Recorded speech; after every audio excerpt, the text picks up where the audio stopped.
IBK 연금보험에서 나오셨습니다. 박종현 부장님, 우리 저희 금리 흐름이 고민될 때는 항상 이분을 모셨는데 항상 만족스러운 항상 강의를 전해주셨던 분이죠. 어서 오십시오. 네, 안녕하세요. 네, 새해 복 많이 받으십시오. 복 많이 받으십시오. 네, 이게 뭐 설날이 아직 안 지나서 그런지 네, 그냥 한 달 내내 새해 인사만 하고 있는 것 같아요. 어디 가면. 그렇죠. 이제 네. 또 음력설 지나면 또 마찬가지고. 그렇죠. 네. 근데 박 부장님은 나이를 거꾸로 드시는 것 같아요. 아유, 왜 그러세요 또? 예. 점점 더 젊어지십니다. 아유, 감사합니다. 예. 자, 금리 동향 좀 얘기 좀 해봐야 될 것 같은데 네. 일단은 금리 얘기를 어디서부터 할까요? 사실은 모신 이유가 앞으로 금리가 어떻게 될 건지 궁금하잖아요. 네, 네. 근데 그거는 뭐 우리나라 경기만 본다고 될 일도 아니고, 그렇죠. 또 미국 이야기만 듣는다고 될 일도 아니고, 참 종합적으로 전망을 해야 되는데 이 금리의 동향이야말로 부동산 시장에도 적지 않은 영향을 줄 거고. 그렇죠. 요즘은 뭐 주식 시장이 더 민감하게 반응하는 것 같아요. 사실은 금리에 대해서. 그렇죠. 그렇다 보니 하여간 여러모로 중요한 지표입니다. 일단은 금통위가 열렸어요, 지난주에. 네, 네. 어떻게 들고 어떤 생각을 가지셨는지부터 여쭤보죠. 그러니까 이게 그 특히 뭐 주식 투자하시는 분들이 금통위에 관심이 있을 때가 있고 없을 때가 있어요. 예. 근데 작년에는 한참 이제 관심을 가지시다가 올해는 조금 관심이 좀 뚝 떨어지신 것 같거든요. 그러니까 이제 그만큼 좀 이 정책 금리에 대해서는 전망이 좀 분분했다가 요즘은 조금 이제 모이고 있는 것 같은데 일단 결론적으로 지난주 금요일날 금통위는 매우 조금 흥미로웠다고 볼 수 있는데요. 어떤 점에서요? 일단은 조금 앞뒤가 안 맞는. 앞뒤가 안 맞는? 그러니까 왜냐하면 그 금통위원들이 통화 정책을 결정할 때는 예. 뭐 기본적으로 뭐 금융시장 또 뭐 경제 여건 또 뭐 부동산 시장 같은 이런 것도 다 볼 텐데 결국 이제 성장과 물가잖아요. 그렇죠. 근데 지난주 금통위가 왜 제가 조금 그랬다고 말씀드렸냐면 네. 경기에 대한 판단은 조금 상향 조정이 됐습니다. 그러니까 표현으로 보면은 국내 경제의 부진이 일부 완화되는 것 같다. 네. 그리고 최근에 뭐 수출도 조금 바닥에서 올라오는 것 같고 경기에 대한 지표가 좀 좋아지고 있는데 근데 아이러니하게도 금리 인하를 주장하는 의견은 지난번 회의 때는 한 분만 금리 인하를 주장했는데 이번 회의에서는 두 분이 금리 인하 주장을 했어요.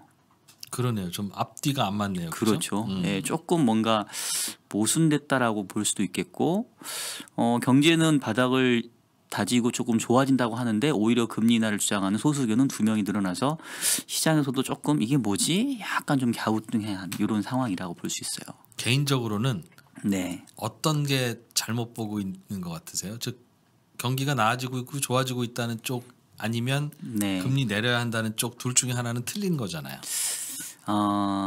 사실은 뭐 우리가 이 사회과학 이런 부분은 분야에 좀 정답은 없잖아요. 그렇죠. 예. 그러니까 이제 그러면 우리가 지금 금통위원은 이제 총 7분이신데 네. 총재님 빼고 나머지 6분 중에서 2분은 금리 인하에 손을 들었고 네. 4분은 금리를 그냥 동결합시다 이런 거잖아요. 예. 그럼 도대체 왜 2분은 인하를 주장을 했고 4분은 동결을 주장했는지 이제 네. 각 그 분들이 보는 어떤 쪽에 이제 무게 중심이냐가 중요할 것 같은데 금리 동결을 주장한 의견은 지금 우리가 상식적으로 좀 이해가 되잖아요. 경제가 바닥을 다지고 있다 하니까 좀 지켜봐도 되겠다 이렇게 쉽게 이해할 수 있는데 금리 인하를 주장한 두 분의 의견이 이제 제가 봤을 때는 조금 우리가 고민거리인 것 같아요. 근데 이제 요 분들은 뭐 경제가 물론 바닥을 다지고 올라오고 있기는 하지만 아직도 좀 미약하다.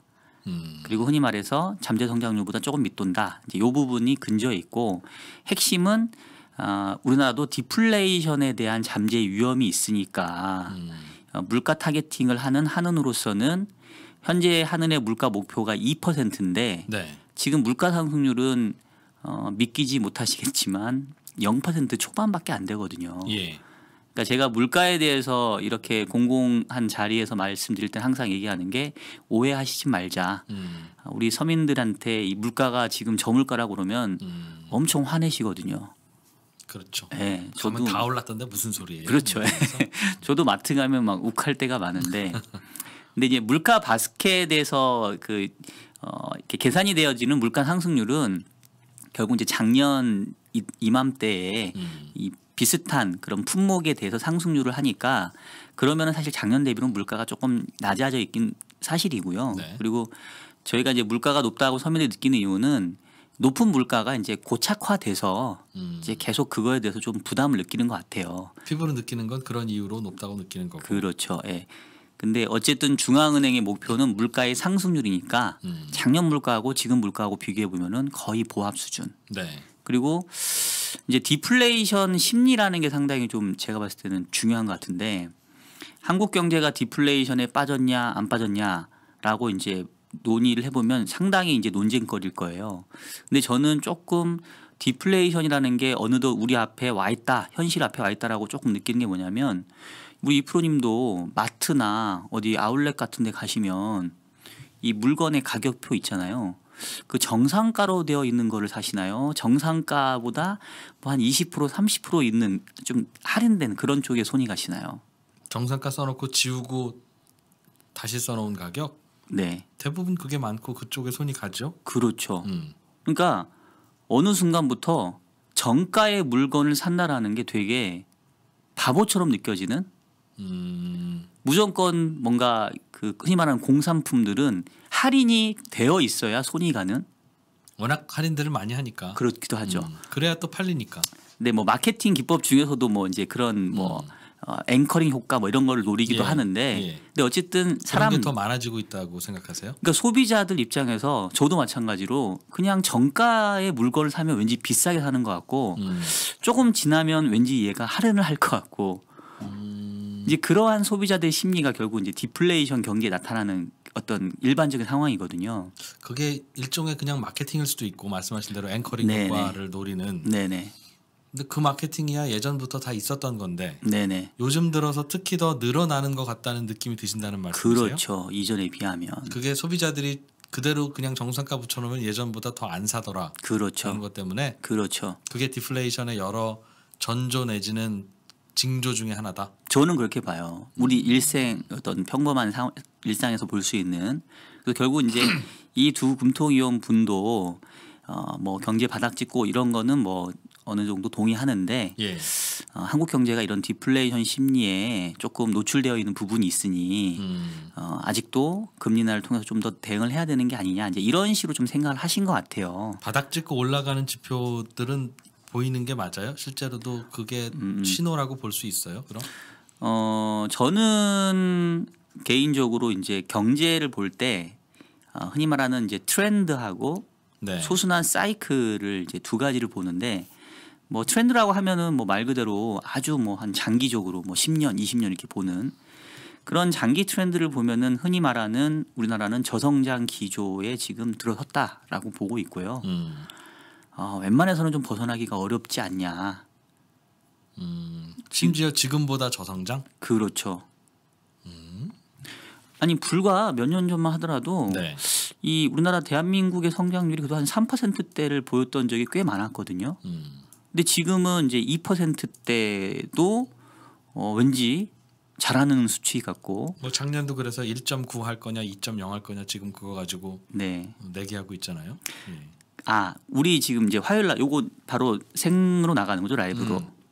내일 아침. 예. 수요일 날 아침에 그 이제 4, 4분기 GDP가 발표가 되는데, 네. 그러면서 이제 작년도 GDP가 전체 전체가 발표겠죠. 나오겠죠. 예. 그래서 정부는 지금 2% 성장을 얘기하고 있는데 제가 봤을 때는 2%가 안 나올 것 같아요.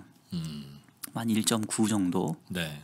그러니까 이제 2% 성장도 상당히 어려워진 경제가 불과 몇 년 만에 된 거죠. 네. 그래서 추세적으로 봤었을 때는 앞으로도 성장률은 계속 좀 낮아지는 쪽으로 보고 있는데, 그거는 약간 좀 장기적인 그림이고, 이제 흔히 말하는 소순한 사이클, 뭐 한 1년 내지는 한 2년 정도 이렇게 네. 보면 한 지난 2년 동안 경기가 거의 이제 속된 말로 약간 좀 뭐 거의 꼬라박는다 뭐 이런 약간 좀 속된 표현이긴 하지만 그런 경기 상황이었다면, 작년 한 4분기 내지는 작년 연말부터는 조금 그런 가파른 경기 침체에서는 다소간에 조금 뭐 이게 기술적인 반등이든 뭐 일시적이든 올해 상반기까지는 경기가 조금 지표적으로는 나아지지 않겠냐. 전년 대비는 플러스가 날 것이다. 예, 저도 그런 생각을 좀 하고 있어요. 더 이상 안 나빠지는 거하고 전년 대비 플러스 나는 거하고는 뭐 별 차이 없을 수도 있지만 또 의미가 다를 수 있는데 그렇죠. 내려오는 하강 속도가 좀 둔화되거나 그래서 더 내려가지는 않아요라고 하면 그냥 완만한 것일 것이고 네네. 그렇다면 야 우리가 계속 이렇게 할 수는 없잖아. 금리 내려서 한 번 더 점프해야지 라는 거라면 금리 인하 주장이 설득력이 있는데 네네. 내려오다가 이렇게 완만한 정도가 아니라 내려오다 리바운드를 한다면 네네. 과거처럼 V자 리바운드는 아니라 하더라도 네네. 리바운드를 하고 있다면 이때는 금리 그냥 지켜보는 게 교과서 아닌가? 그렇죠. 왜 내리라고 하시지? 네네. 뭔가 다른 걸 보고 있는 것 같다는 생각이 들어서요. 그러니까 일단은 올해 경기가 조금 반등할 거다라는 거에 대해서는 조금 공감되는 형성되고 있는 것 같아요. 그러니까 작년보다 더 나빠지지는 않겠지. 네. 이거에 대해서는 동의하는데 지금 말씀하신 것처럼 그럼 기울기가 V자냐 아니면 뭐 U자냐 아니면 그냥 뭐 살짝 올라서는 정도냐 그거에 대해서는 아직은 좀 이견이 있는 것 같고 아까 얘기했던 것처럼 이제 두 명의 금통위원들이 보시기에는 경기가 반등해봤자 기울기는 만만할 거고 디플레이션에 대한 우려가 있으니까 그거에 대한 대응은 여전히 필요한 게 아니야라는 이제 생각을 그분들은 하시는 거고 네. 다수의 분들은 그래도 좀 지켜보는 게 지금 낫다라고 보시는 거고 뭐 저도 개인적으로 뭐 지금 굳이 인하를 할 필요가 있겠냐라는 생각은 저도 하고 있어요. 뭐 다음에 한 번 더 할 수도 있겠으나 지금은 아닐 수 있다. 그런 지금은 조금 카드를 아낄 필요가 있다. 왜냐하면 지금 이제 기준금리 수준도 중요한 게 네. 1.25% 즉 이제 우리나라가 가장 역사적으로 낮았던 기준금리 수준이거든요. 네. 그리고 통상 기준금리를 25 베이시스 포인트씩 움직이는 게 뭐 관행이라고 해야 될까요? 그렇다고 본다면은 이제 5번 정도 하면 기준금리가 빵이 되는 거죠. 네. 근데 이제 지난주 금통에서도 조금 기자간담회 때 의미가 있었던 질문이 우리나라는 0% 기준금리 안 됩니까? 뭐 선진국들은 가던데 네. 마이너스까지도 가고 이제 그거에 대한 질문에 우리 총재님께서는 어떤 대답을 하셨냐면 우리나라는 기축통화국이 아니니까 네. 즉 원화라는 게 글로벌리 통용되는 통화는 아니잖아요. 그러면 이제 그런 비기축통화가 흔히 말하는 제로금리로 가면 외국인 입장에서 굳이 비기축통화인데도 제로금리로 가는 통화에 대한 수요가 있을 수 있겠냐. 우리는 못 간다. 그러면 그렇죠. 환율이 튀거나 하는 문제가 우리는 생긴다. 그렇죠. 그래서 일반적으로 비기축통화국의 금리는 선진국보다는 다소 높아야 되는데 뭐 지금 미국도 일단 우리보다는 지금 높아졌고 그리고 뭐 유럽이나 일본이 마이너스 금리를 채택하고 있긴 하지만 그거는 약간 예치 금리 즉 시중은행이 중앙은행에 돈 맡길 때의 금리 수준이고 특수한 상황에서 그러니까 적용되는. 약간 주체가 다른 거죠. 근데 일반 흔히 말하는 정책 금리는 이제 유럽도 0%거든요. 제로? 예. 그러면 이제 그거보다는 좀 높아야 되니까 그렇다고 보면은 5번 금리 인하 하면은 이제 빵인데 네. 5번이라는 금리 인하 카드를 다 쓰지는 못할 거고 뭐 정말 잘해 한 2번 내지 3번 정도 있다면 있다면 그거를 지금 쓰는 거는 조금 성급하지 않냐. 라고 생각하는 것 예. 같다. 그렇죠. 2-3번. 한 가지 저도 들으면서 궁금한 게 있었어요. 예전에 유럽에서 네. 드라기 총리가 그랬었는데 경기가 유럽이 안 좋을 때 드라기 총리는 금리를 그렇다고 더 낮출 여력이 별로 많지도 않을 때 쉽게 말하면 그때 입으로 때웠죠. 네. 뭐든지 닥치는 대로 할 거다. 네, 할 수 맞아요. 있는 거 최대한 다 할 거다. 네. 그렇게 얘기하는 이유가 뭔가 들고 있는 카드가 많지도 않으니 이런 나의 의지라도 시장에서 좀 받아들여서 그걸 재료 삼아 좀 리바운드를 해다오. 네, 네. 금리 마치 이게 요즘 우리 정부의 부동산 정책에도 비슷하게 적용되는데 네. 올라오면 또 강력한 거 할 거야. 또 강력한 거 할 거야. 누가 이기나 보자. 네. 라고 하면 애초부터 잘 안 오르잖아요. 이제 네. 적용 센데 이렇게 생각하고 드라기 총리도 마찬가지였지 않았나 싶은 네. 거예요. 맞아요. 그런데 우리나라 이주열 총재님은 제가 보기에는 그렇다면 유사한 상황인데 네. 카드 몇 장 안 남은 상황이라 아껴야 되는 상황이라면 네. 그 질문 나왔을 때 우리나라도 제로금리 갑니까라고 하면 가본 적은 없습니다만 깊게 고민할 만한 주제입니다. 라고 해서 시장에서는 그래 제로금리나 그 이하까지도 고민을 한다면 굉장히 적극적이구나. 더 많이 낮아질 수도 있겠네. 충분히 경기를 살릴 만한 의지가 있구나라고 받아들이지 않았을까? 거꾸로 말하면 지금 이거는 어떻게 오해를 할 수도 있을 것 같은 느낌이 들어서요. 이 네. 커뮤니케이션을 어떻게 이해해야 될지.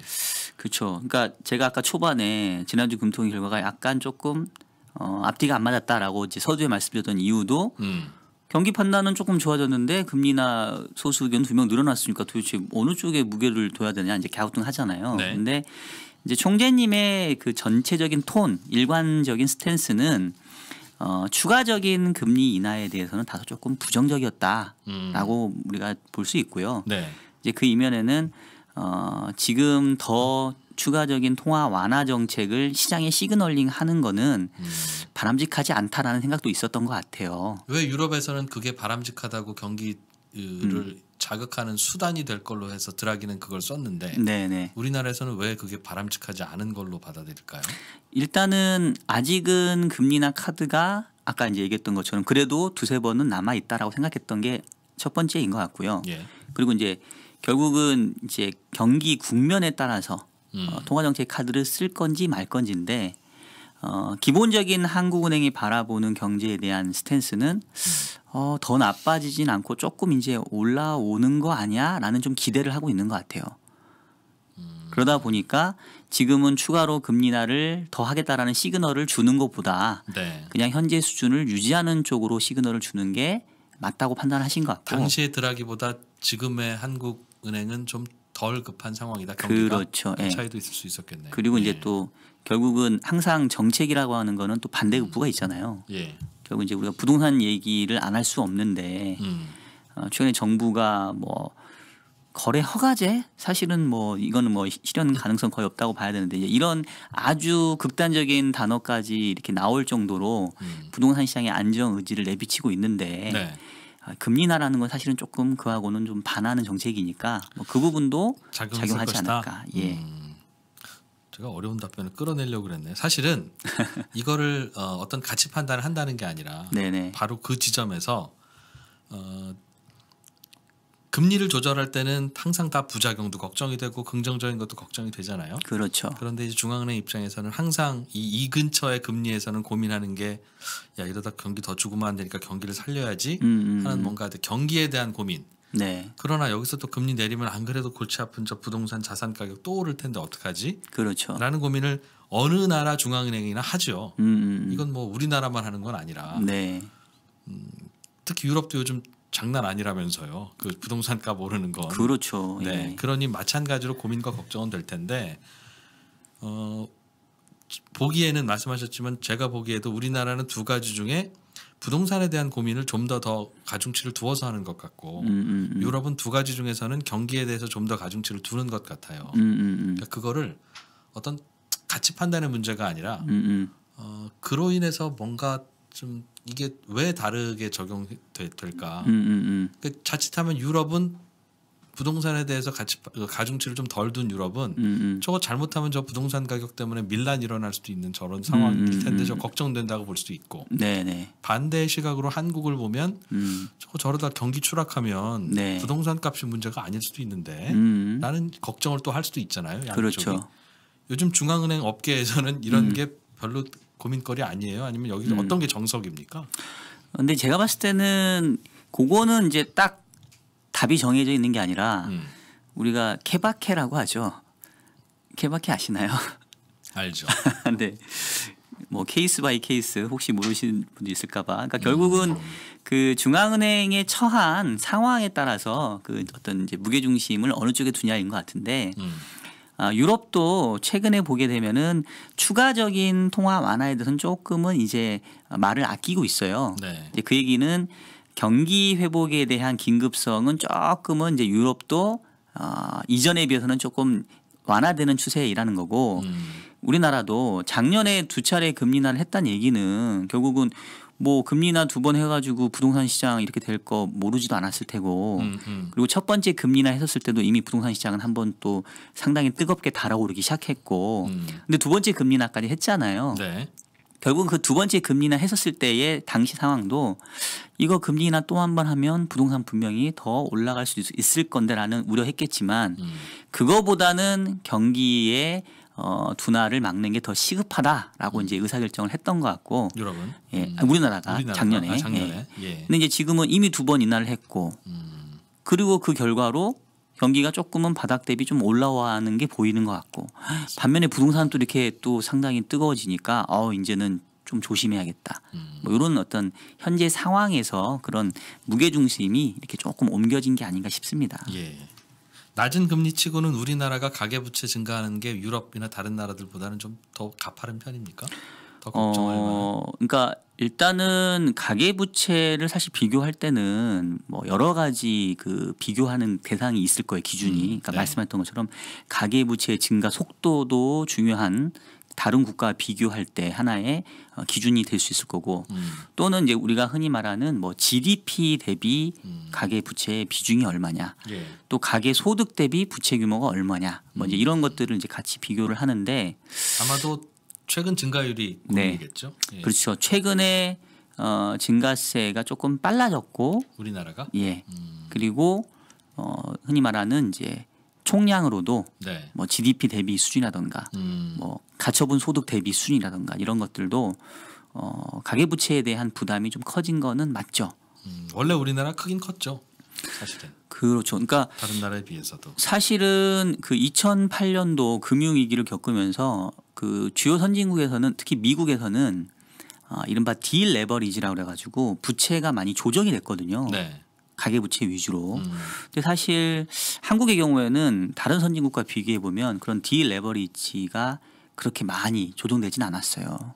그래서 거의 그냥 긴 상태에서 그러니까 그 가계부채 규모 자체가 줄어들지 않고 네. 유지된 상태에서 다시 최근에 좀 올라오고 있으니까 누적적인 걸로 봤었을 때는 한국 경제의 가장 어떤 그 취약 포인트 뭔가 향후에 문제가 생긴다고 한다면 어디가 문제이겠어라고 했었을 때 가계와 정부와 기업으로 봤었을 때는 정부나 기업 대비 가계의 재무 구조가 상당히 취약한 게 사실이죠.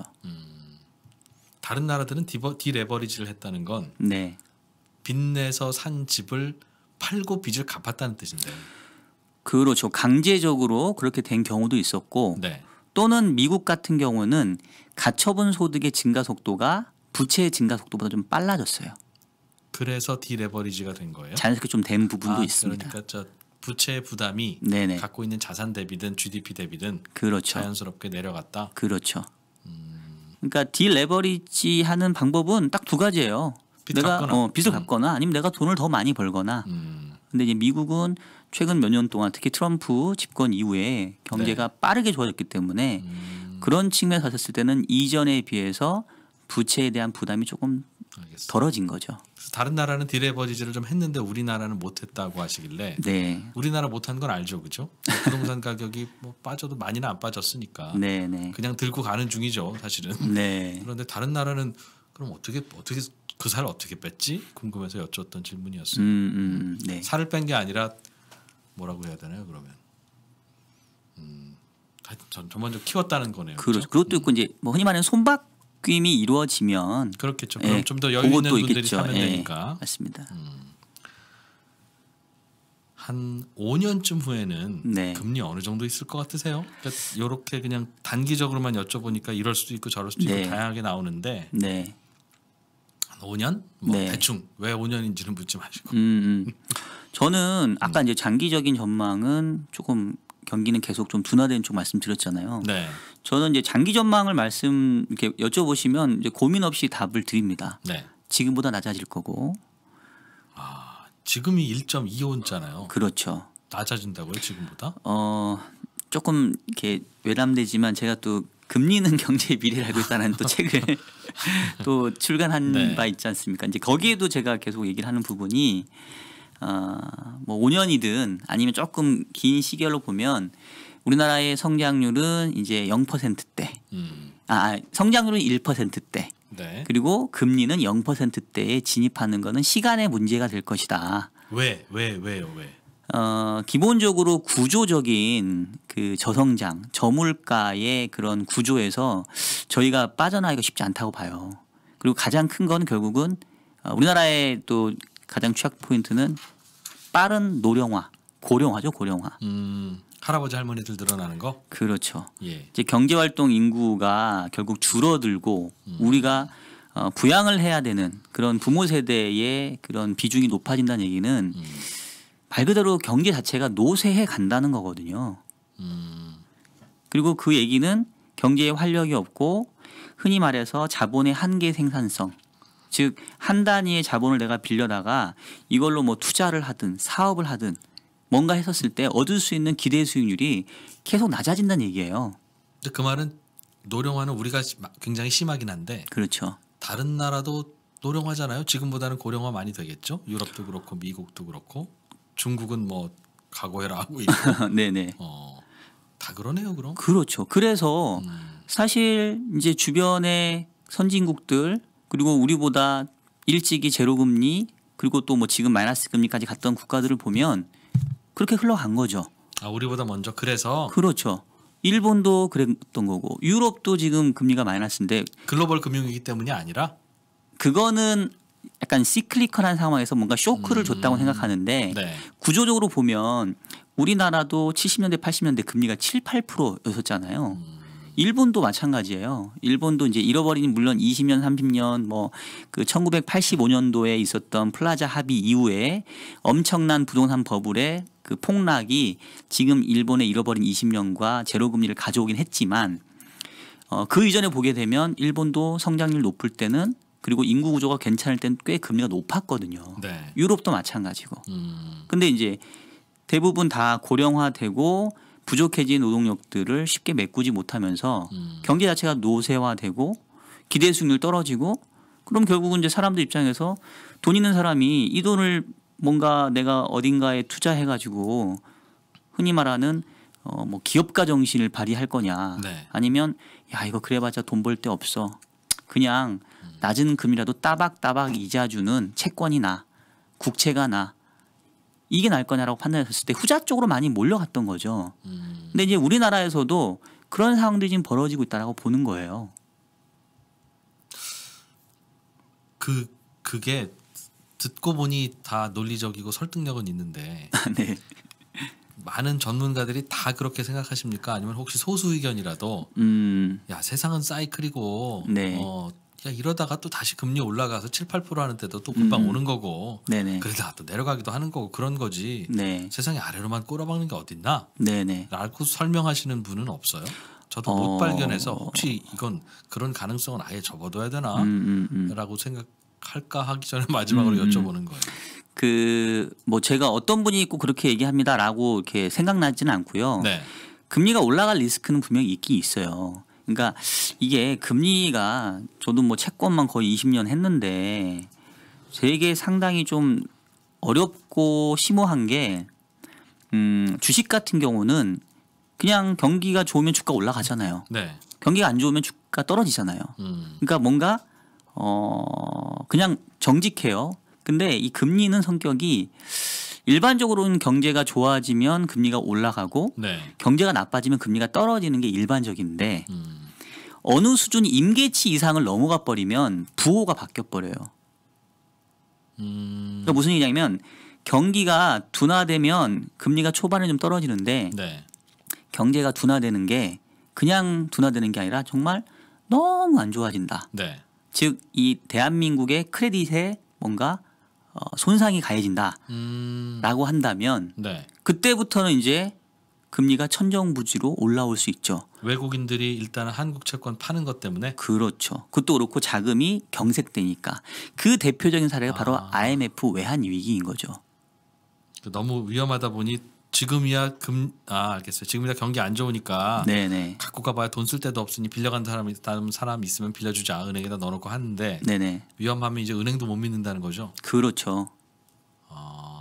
그러려면 돈 급한 사람은 높은 금리라도 쓸 거고. 그렇죠. 위기네요, 위기 정말. 그렇죠. 그러니까 제가 향후에 금리가 상승할 만한 리스크로 보는 거는 정상적으로 경제가 좋아져서 그래서 그냥 좋은 상황에서 금리가 올라가는 환경은 사실 저는 안타깝게도 안 올 것 같다. 예, 저는 좀 예상하기가 좀 어렵고요. 제 그래서, 전망은 오히려 대한민국이 정말 더 안 좋아지고 아까 얘기했던 뭐 가계 부채가 뭔가 조금 문제가 되고 이래서 대한민국의 크레딧에 문제가 생기면 그때는 오히려 경제가 안 좋아도 금리가 튈 수 있겠다. 그리고 조금 걱정되는 부분들은 지금 현 정부가 이제 재정 확대 정책을 많이 펴고 있잖아요. 네, 예.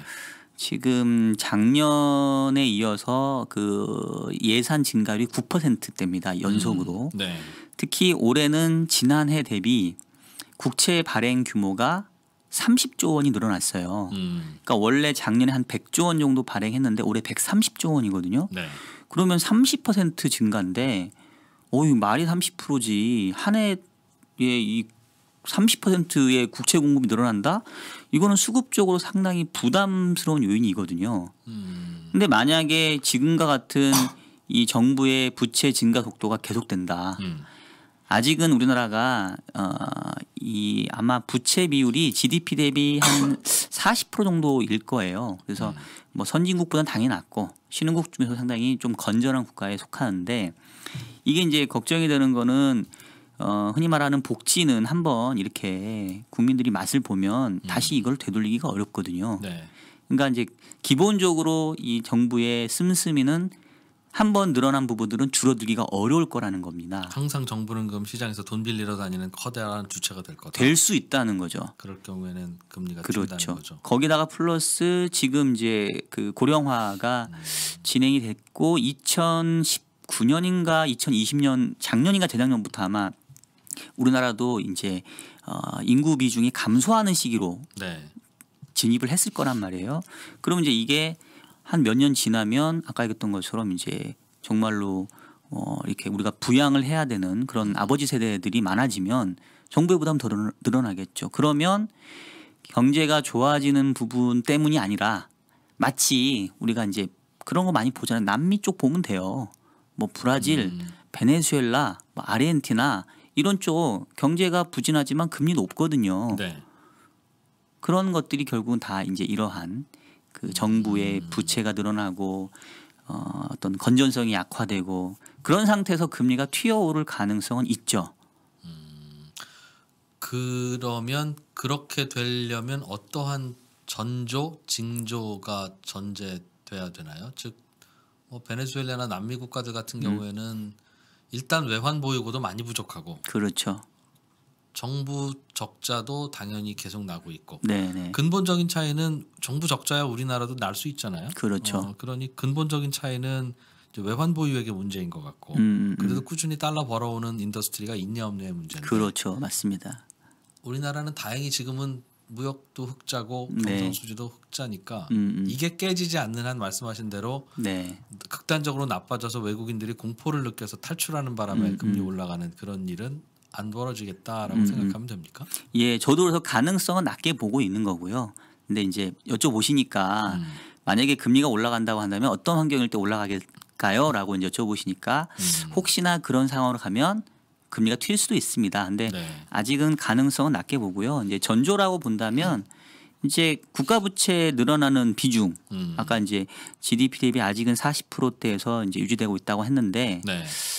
이게 시간이 가면 갈수록 조금씩은 올라갈 겁니다. 지금 현재의 물론이겠죠. 구조적으로 예. 봤을 때는 올라가요.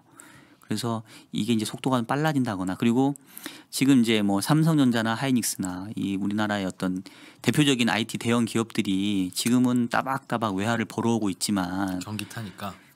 또 그쪽에서 경쟁력을 뭐 잃어버리는 사태가 온다던가 이거는 알 수는 없으니까 네, 네. 그렇다고 하면은 제조업 자체의 경쟁력이 약화되면 우리도 남미식 그런 어떤 포퓰리즘의 만연으로 인해서 뭐 부채가 늘어나서 금리가 튀는 그런 상황으로 가지 말라 이런 보장은 없는 거죠. 그러니까 우리가 이런 재정 건전성에 대해서도 앞으로는 상당히 주의 있게 봐야 된다는 겁니다. 그런 먼 한 5년 후의 상황을 가정한다면 최근에 경기가 바닥찍고 올라가는 분위기예요, 신호네요, 기네요 아니네요 따지는 게 큰 네. 의미는 없네요. 그렇죠. 근데 그 5년 너무 길더라고요. 길어요? 무슨 일 있을지 몰라요. 5년 너무 길고 제가 봤을 때는 뭐 특히 투자의 세계에서는 3개월, 뭐 6개월 뭐 이 정도도 뭐 네. 충분히 우리가 대응할 수 있고 또 예측도 뭐 그 그렇죠. 이상 하는 건 많이 무의미한 것 같더라고요. 물론 이제 채권 투자를 하시는 분들이야 일주일 금리도 중요하고 한 달 금리 변화도 중요하니까 네. 그렇긴 한데 대개 이제 금리를 바라보는 분들은 길게 봐서 어떨 것이냐, 자산의 밸런싱 포트폴리오를 어떻게 맞춰가야 되느냐 그 고민하시다 보니까 네. 중요한 건 뭐 한 3년쯤 후의 금리 이런 게 더 중요하게 받아들여지기도 하겠죠. 네, 네. 전반적으로 지금보다 낮을 가능성이 높다. 그렇죠. 길게 보면 그렇다. 예. 미국 금리는 어떨까요? 지금보다 더 낮을 걸로 봐야 돼요. 그러면 그때도?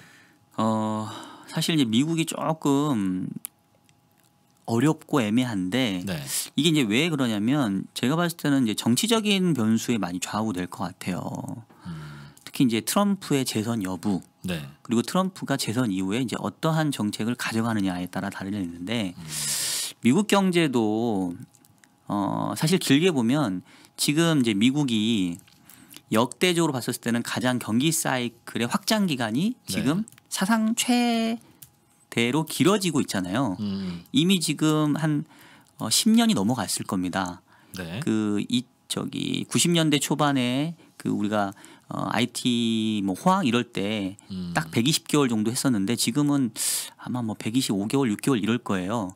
그러니까 이미 역대 최장 기간으로 경기 확장 기간을 지금 경험하고 있는데 그 얘기인즉슨 역대 최장 기간 동안 경기 확장됐는데 이게 길어져 봐야 이제 뭐 얼마나 더 가겠어요. 언젠가는 이제 그다음 사이클은 이제 침체겠죠. 예. 근데 특히나 트럼프의 현재 정책들은 이제 속된 말로 영혼까지 끌어모아 가지고 미국 경제를 지금 붐업 시키고 있거든요.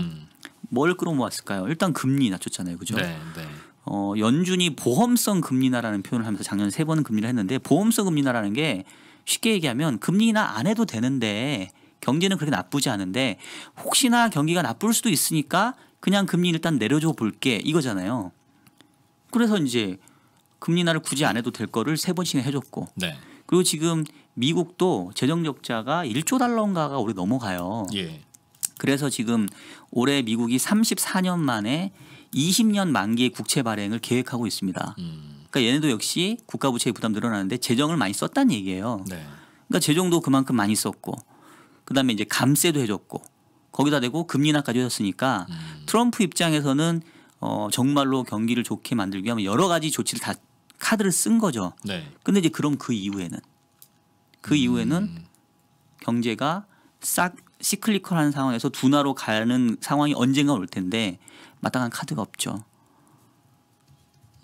그래서 트럼프 대통령의 재선 이유가 네. 뭐 이거는 제가 얘기하는 것도 아니고 대부분 2021년, 2022년도에 뭔가 미국 경제에 큰 위기가 닥쳐올 수도 있지 않냐라는 얘기들을 하는 이유들이 바로 그런 것 같고요. 그렇다고 보면 미국도 길게 보면 뭐 지금보다는 금리가 좀 아래쪽에 있을 가능성이 3, 4년 뒤를 본다면 네. 크지 않을까라고 좀 생각을 해요. 미국의 경기는 고점입니까? 그럼 좋다는 상황인 거예요? 그 대개는 트럼프가 네. 이런저런 영혼을 다 끌어서 부양책을 쓰는 이유는 대개 영혼을 다 끌어들여서 부양책 쓸 때는 네. 바닥일 때 경기 안 좋을 때 네네. 그때 하는 거잖아요. 그렇죠. 그런데 말씀하시는 걸 들어보면 이제 트럼프는 그렇게 해서 경기 살리면 자 이제 경기가 잘 나가네 이제 연 날렸는데 바람 탔네. 네네. 아유 다행이다. 네. 이게 아니라 네네. 말씀하시는 걸 들어보면 지금 고점인데 네네. 안 그래도 거꾸로 줄지 모르는데 그거 막으려고 있는 거 없는 거 다 끌어다가 저렇게 하다가 저거 다 떨어지면 이제 꼬꾸라질 텐데 어쩌니? 라는 말씀으로 들려서 네네. 고점인 건가요 그러면? 그러니까 그런 우려가 지금 있는 거예요. 말씀 정확하게 하신 게 지금 그동안 썼던 트럼프 정책을 보면 이게 뭔가 경기가 안 좋을 때 경기를 부양하기 위해 써야 되는 정책들인데 네. 경제가 그렇게 나쁘지도 않은데 지금 갖다 정책을 써버린 거죠. 그런 상황에서 저는 트럼프가 경제에 지금 버블을 좀 만들고 있는 게 아닌가라는 생각이 들고요. 이 버블이 아직은 좀 더 이어갈 수 있겠지만 이 버블이 꺼지고 난 뒤에는 미국 경제도 상당한 후폭풍을 겪을 가능성이 사실 걱정되는 거죠. 저는 몇 년 뒤가. 괜히 과열이다. 지금 과열 상태를 지금 보이고 있다고 저는 개인적으로 판단을 해요. 그러면 어떻게 되겠습니까? 만약 그 거품 꺼진다고 생각하면 미국 금리는 더 낮춰야겠죠? 그렇죠. 이제 뭐 그다음 종착지는 제로 금리까지 갔었는데 그러면 이제 미국도 마이너스 금리를 도입할 수도 있죠. 그다음 사이클에서 정말 경기를 부양하겠다고 한다면. 근데 이제 그거는 제가 봤을 때는 조금 아직은 이제 경기 확장기가 진행되고 있는 이제 과정이 있기 때문에 네. 그거는 조금 시간이 지난 다음에 우리가 좀 논의를 해도 될 것 같고 네. 아직은 어쨌든 기울기는 조금 위쪽에는 있는 건 맞는 것 같아요. 저도. 여쭤보는 질문마다 다 아시는데 네. 박 의원님은 야, 난 요거는 좀 모르겠어. 내가 보기에도 이거 나도 모르는 게 있네.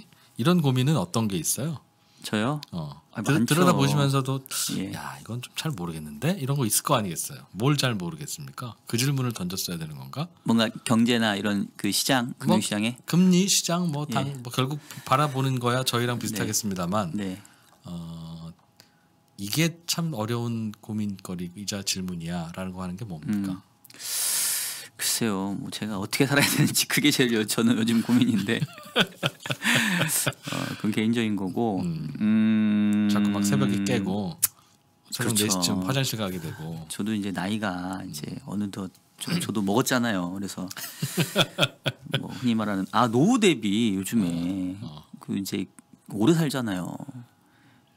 그건 저 KBS 아침마당에서 하는 고민이고. 그러니까 그래서 퇴근길 페이지 2에서 그런 고민하고 글쎄요. 뭐 또 여쭤보시니까 굳이 생각하자면 올해는 그러니까 사실 올해도 그렇고 작년도 그렇고 이 트럼프가 미국 대통령으로 된 이후에는 우리가 정말 경험해보지 못한 세상을 경험해보고 있는 것 같고 그 동안에는 그 미국적인 그런 가치가 있었다고 한다면 이제 네. 트럼프는 전혀 그거를 이제 뒤집고 있잖아요. 그래서 저는 지금 궁금한 게 트럼프가 올해 11월에 이 재선을 앞두고 있는데 어떤 재선 전략을 펼 건지 그거 하고 그다음에 정말 재선 이후에는 또 어떻게 얘가 바뀔 건지 이게 제일 궁금한데 네. 왜 그러냐면 그 과거의 역대 대통령들은 대부분 재선 때 어떤 걸 제일 중요하게 봤냐면 경제예요, 경제. 네. 그 미국의 역대적으로 재선에 실패한 대통령이 제가 알기로는 뭐 2분, 3분 정도밖에 거의 안 됩니다. 뭐 아버지 부시랑 뭐 카터, 지미 카터 그 정도 분밖에 없어요. 근데 이 두 분의 그 재선 실패의 원인은 재선이 치러지는 그 해의 경제가 안 좋았어요. 그리고 대부분 국가 그 대통령도 다 좋았고, 그러니까 트럼프도 정석적으로 본다고 한다면 올해 경제를 좋게 해야 되는 거예요 지금. 네. 그래서 지금 영혼까지 끌어서 제가 이제 말씀했던 이유가 작년부터 올해까지 계속 경제를 좋게 만들려고 하고 있는데, 근데 트럼프는 또 최근에 기존 대통령과 다르게 유일하게 남한이 그 동안에 그 미국의 역대 어느 대통령도 해결하지 못했던 문제를 해결할 수 있어. 그게 뭐냐면 결국은 불균형의 문제입니다. 무역 불균형. 예. 그 달러화가 이른바 기축통화이기 때문에 가지고 있는 장점도 있지만 단점도 있어요. 그 단점은 뭐냐면 결국은 미국의 달러화를 가지고 있는 사람들이 계속 비달러화 국가들의 물건을 사줘야 된다는 얘기거든요. 미국 입장에서는 적자를 봐야 세계가 돌아가죠. 그렇죠. 근데 이제 그게 한 번씩 보면 역사적으로 그런 그 미국의 무역 적자가 커지면 그 무역 적자를 뭔가 조정하려고 하는 그런 움직임들이 나타납니다. 네. 근데 이제 그것들을 트럼프는 조금 인위적으로 지금 하려고 하는 거거든요. 그러니까 지금 중국과 벌이고 있는 무역 분쟁, 물론 가장 기본은 패권 싸움이죠. 네. 하지만 표면적인 부분을 보게 되면 결국은 미국이 중국에게 많은 무역 적자를 보이고 있어. 네. 그거는 바로 잡아야 돼. 이런 거잖아요. 지금 뭐 유럽하고도 그렇고 하물며 지금 뭐 코딱지만한 나라들 뭐 아시아 중에서는 뭐 인도 이런 국가들에게도 니네 우리한테 물건 많이 팔아먹고 있네. 우린 니네한테 적자고. 지금 이제 트럼프가 시비를 붙이고 있는 나라들의 대부분은 다 무역 적자국들입니다. 미국 입장에서는. 그래서 만약에 트럼프가 재선의 전략을 단순히 경제가 좋아지는 거에 만족하지 않고 이런 무역 적자, 무역 불균형 문제를 해결하는 쪽으로 뭔가 이게 삘이 꽂혀가지고 그렇다고 본다면 지금 중국하고는 일단 휴전이잖아요. 네. 지금 유럽하고도 뭐 엊그제 뉴스 보니까 마크롱하고 뭐 조금 휴전하겠다고 하긴 했는데 만약에 재선이 임박해서 또 탄핵 정국과 돌아가서 뭔가 이제 히든 카드를 꺼내 들어야 된다고 한다면 이제 그런 쪽으로 좀 카드가 나올 수도 있죠. 또 한 번. 예. 그러면 이게 지금은 금융시장이 상당히 이제 뭔가 안도하고 있는 것 같은데 네.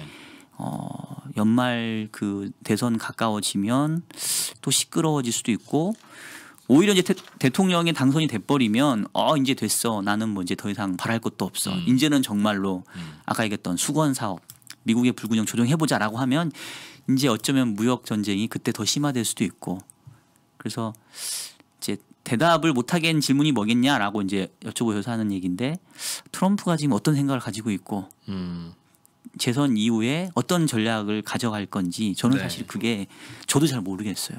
궁금합니다. 저도. 미국의 재정 적자는 더 늘어나겠죠. 돈을 좀 써야 되겠죠. 어떻게 보십니까? 그 부분은? 지금으로 봤었을 때는 계속 늘어나고 있어요. 왜냐하면 감세를 해줬고 여전히 써야 될 건 많고 근데 이제 아직은 이제 그 트럼프가 감세를 할 때 그 어떤 논리적인 배경이 됐던 게 이제 래퍼 곡선이라는 게 있습니다. 감세하다 보면 결국은 세수는 늘어날 거야. 그렇죠. 그러니까 감세를 하면 원래 세금이 줄어야 되는데 감세에 따른 효과로 경제가 좋아지니까 결국 거치는 세금은 더 늘어. 그렇죠. 그게 이제 래퍼 곡선의 어떤 그 개념이죠? 긍정적인 예. 그런 예상이거든요. 그리고 사실은 지금까지는 그게 그렇게 지나놓고 보니까 틀리진 않았어요. 근데 만약에 이제 감세에 대한 약발이 떨어지면서 경제의 활력이나 성장이 떨어진다라고 한다면 말 그대로 세율을 낮춰줬으니까 네. 돌아오는 세금은 줄어들 거 아니에요. 그렇죠. 예. 그리고 이제 경제 활력이 줄어들면 이제 P하고 Q로 봤었을 때는 세율 P는 낮아졌는데 경제 활동량 Q가 줄어들면 전체 세수는 부족해지겠죠. 그래서 그러면 결국은 미국은 국채를 더 발행해야 되는데 그럴 수 있죠. 예. 그런데 미국과 중국처럼 그렇게 무역 불균형이 있는 나라에서 무역을 균형으로 맞추면 네. 미국으로부터 흑자 내는 나라가 줄어든다는 뜻이고 또는 흑자의 규모가 줄어든다는 뜻이고 네. 미국과의 무역에서 내는 흑자로 결국은 그 나라들이 미국 국채 사는 거잖아요. 네, 네. 그럼 미국 국채 수요자도 줄어든다는 뜻이에요. 네, 네. 트럼프가 하는 두 가지 정책이 모두 음. 미국 국채의 공급 그 수요는 줄이고 네. 공급은 늘리는. 네, 네. 그 미국 정부는 국채를 더 발행해서 네. 돈을 조달해야 그걸로 재정 적자를 메울 테니 국채의 양은 늘어나는데 네, 네. 그동안 그 국채를 사줬던 미국 중국, 독일, 코리아 등등 그런 나라들은 미국과의 무역 흑자가 줄어들게 되면 매수여력이 줄어드니 이걸 보나 저걸 보나 미국 국채는 가격이 떨어지는 즉 금리가 올라가는 그런 일이 벌어지지 않을까? 그거 어떡하지? 그럼 미국은 금리 올라간다는 뜻일 텐데 경기와는 무관하게. 근데 그 지금 말씀하신 논리에서 네. 조금 저는 다른 생각을 하는 게 그 이제 우리가 수요와 공급이 이제 네. 조금 뭔가 고정되어 있다고 생각하면 그럴 수 있는데 저는 수요와 공급은 상당히 플렉서블하다고 생각하거든요. 특히 이제 수요 부분들은 어떨 때는 없던 수요가 생기기도 하고 또 어떨 때는 있던 수요도 도망가기도 하고 지금 현재로서는 말씀하신 것처럼 미국채에 대한 또 상당히 대규모의 수요가 미국 이외에서 발생하고 있는 건 사실이긴 해요.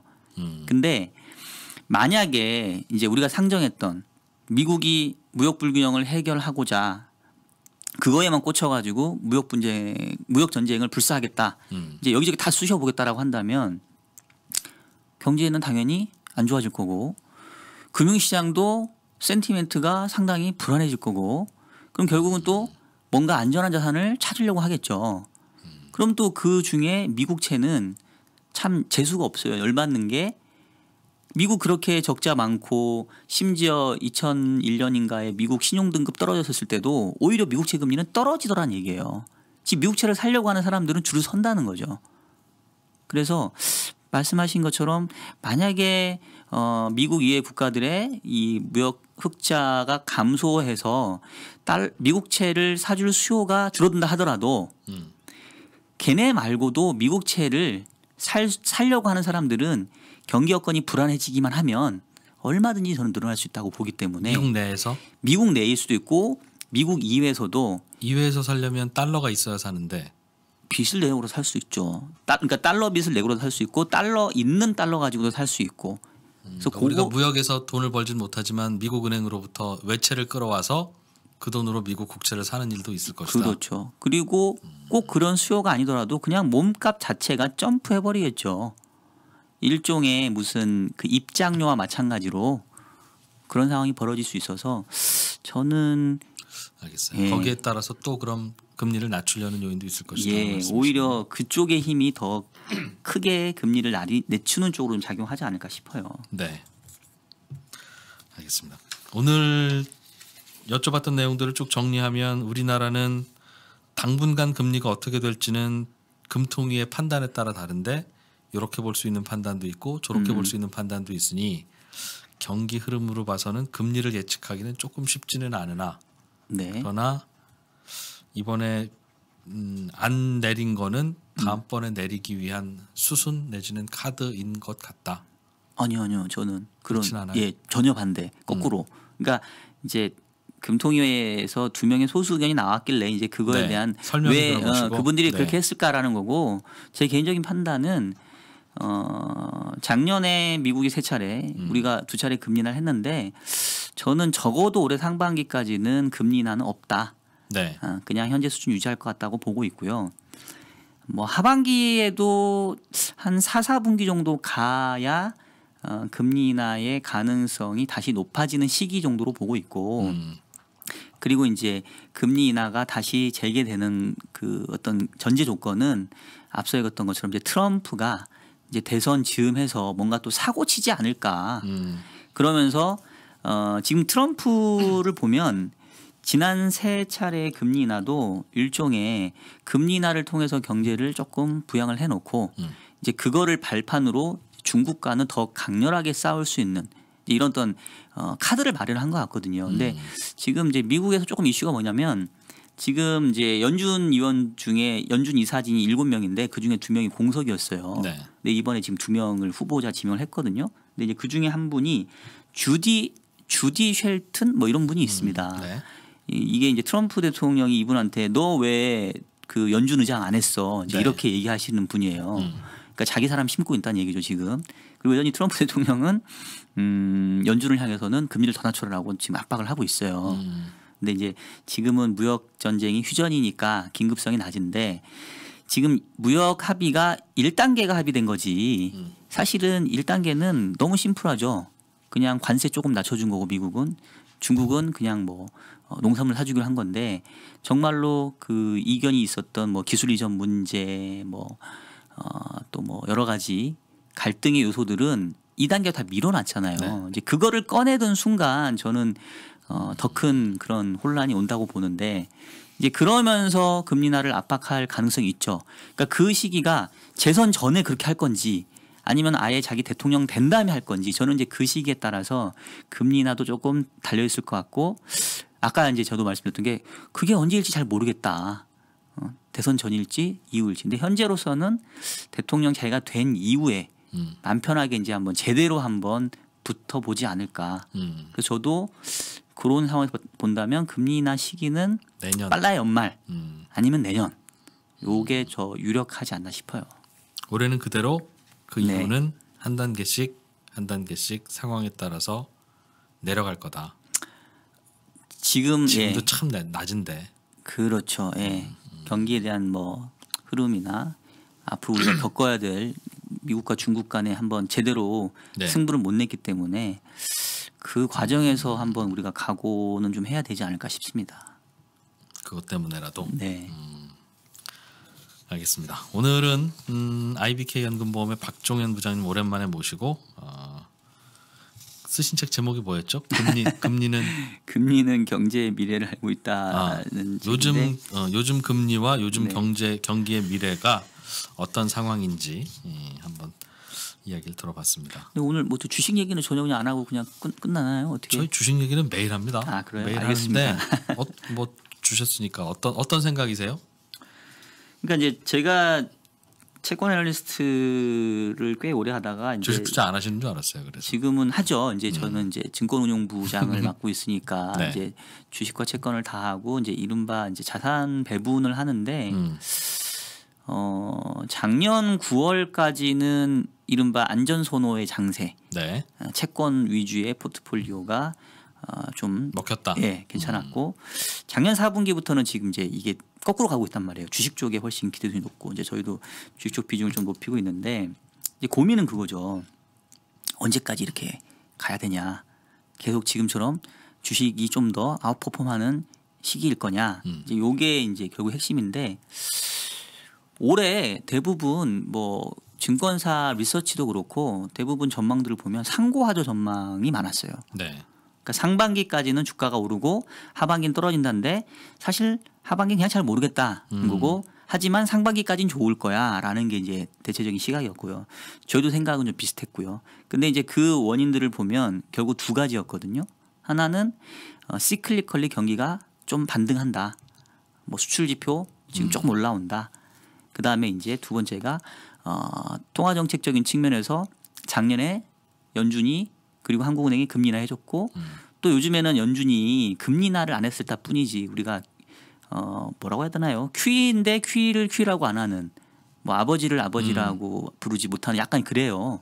요즘에 뭐 레포 시장에서 개입하면서 지금 단기채 사주고 있는데 연준은 QE가 아니라고 합니다만 어쨌든 지금 계속 연준의 보유 자산은 벌써 다시 또 네. 최고 수준에 육박하고 있어요. 그러니까 그 돈이 풀리고 있다는 얘기거든요. 예. 이제 그 두 가지 그다음에 세 번째가 미국과 중국 간의 무역 분쟁이 일단락된 거, 일단은 휴전인 거.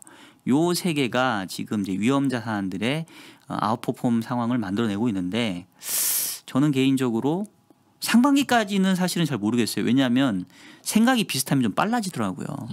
그래서 일단 1분기까지는 뭐 그런 상황들을 저도 동감은 하는데 오히려 사람들이 비슷한 생각하게 되면 빨라지니까 상고하저가 아니라 1분기상 뭐 그 이후에 뭐 이럴 수도 있지 않나. 그래서 연초에 현재 상황에서 빨리 시장에 올라타지 않으면 오히려 이제 고민만 하다가 꼭지를 잡을 수도 있는. 네. 그래서 1분기에 저는 좀 포인트를 좀 둬야 되지 않냐. 그럼 연초 주가보다 연말 주가가 낮을 것 같다는 판단이시네요. 저는 그것도 가능하다고 봐요. 근데 하여튼 하반기는 저는 조금 불안하고 상반기까지는 괜찮게 보는데 상반기도 제가 봤을 때는 1분기 안에 승부가 날 가능성이 커 보인다. 네. 알겠습니다. 다음번에는 좀 시간을 갖고 개인적으로 노후 준비 어떻게 하는지 좀 한번 여쭤볼게요. 그렇죠. 그게 사실 더 중요한데. 하는 거 네. 있으세요? 뭐 이것저것 저도 좀 노력하고 있습니다. 그건 나중에 건강 관리 열심히 해서 병원비 아끼는 것도 그것도 제일 중요하죠. 예. 음. 근데 뭐 사실 뭐 자꾸 책 얘기를 해서 죄송한데 거기에도 제가 썼던 내용인데 네. 결국은 이제 캐시플로우 고정된 캐시플로우를 우리가 많이 확보를 해야 돼요. 예. 그게 뭐 연금이든 뭐 네. 수익형 부동산이든 아니면 뭐 제가 그 얘기도 들었던 것 같은데 이도저도 안 되면 내가 회사를 오래 다니는 것도 방법이다. 오래 다닐 수 있는 그런 회사로 가든지 아니면 안 잘리게 내가 노력을 하든지 그것도 상당히 중요하죠. 그렇죠. 네. 다행이다 싶네요. 그래도 박 부장님이라고 해서 특별한 뭐 그거는 없구나. 저도 별거 없습니다. 뭐 저라고 별거 있겠습니까? 네. 예, 그럼에도 불구하고 나와주셔서 고맙습니다. 예, 또 박정현 부장이었습니다. 고맙습니다. 네, 고맙습니다.